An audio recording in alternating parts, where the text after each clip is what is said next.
rolling unit. And this is the feeding speed controller, rolling speed controller, and rolling switch, feeding switch. When we turn on the rolling switch is there are positive and negative direction. When we turn on the left side, the roller run like this, and this button is adjust the speed.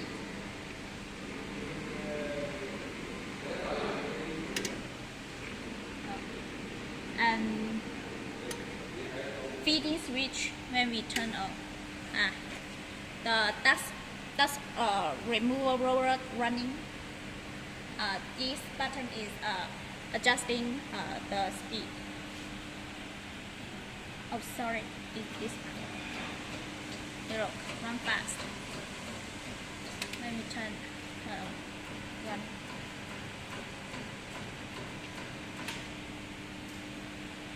And this is the speed controller for the tear field. Let me turn on. This roller is for tear field switch. This is the speed controller. Just the speed. Turn on this side. And this is the dust removal air clamp. Look.